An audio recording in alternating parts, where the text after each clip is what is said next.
গান বাদ্য, অশ্লীলতা, বেহায়াপনা, অসভ্যতা, উলঙ্গতা, এই খামখেয়ালি কৌতুক, হাসি, ঠাট্টা, মজাক, মোবাইলের এই বেহুদা ছবি তোলা, জীবনটা এমনভাবে, এমন সুন্দর হায়াত, প্রিয় ভাই আমার, নষ্ট করে দিও।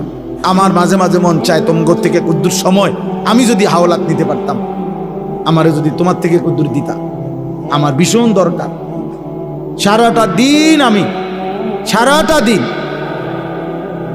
রাত 3টা 4টা পর্যন্ত দৌড়ের উপরে থাকি, ব্যস্ত থাকি, নিজের সময় দিয়ে আমার মনে হয় যেন আমি কুলাইতারি না।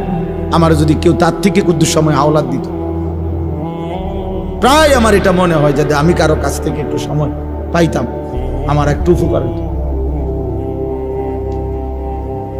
তাইলে এই জন্য অনুরোধ করছি আমরা আজকের এই কিশোর ভাই, নওজোয়ান ভাই, আমি 2টা আয়াত শুধু তর্জমা বলি, তাইলে আমার কথা শেষ।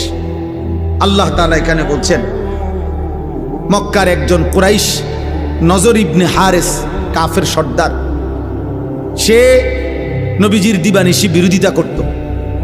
তো বিরোধিতার ক্ষেত্রে মক্কার সব বিরোধিতাকারীরা নিজেদের মধ্যে আলাপ করত যে আমরা যে যাই বিরোধিতা করি মুহাম্মদের, সে যখনই লোকদের সামনে তার এই কোরআন পড়ে মানুষগুলোর দিল নরম হয়ে যায়, আস্তে সে দুর্বল হয়ে যায়, কালেমা পড়ে মুসলমান হয়ে যায়। কোরআন শরীফের এই সুন্দর আওয়াজ, এই সুর, কোরআনুল কারীমের এই তেলাওয়াত, এর ব্যতিক্রম কিছু আমাদের কাছে নাই। তখন এই মক্কার কুরাইশ কাফের নজর ইবনে হারেস, সে ব্যবসার জন্য গেছিল ইরান, মানে পারস্য, ইরান দেশে। ওইখানে গিয়ে সে ব্যবসা করার ফাঁকে একটা জিনিস দেখছে। কি?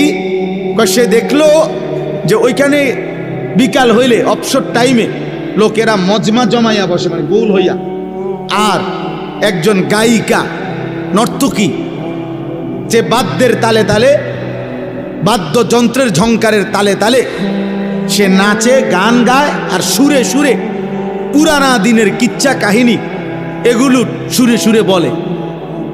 আর আশেপাশের লোকগুলা একদম মৌমাছির মতো চাক দইরা তার দিকে তাকাইয়া থাকে।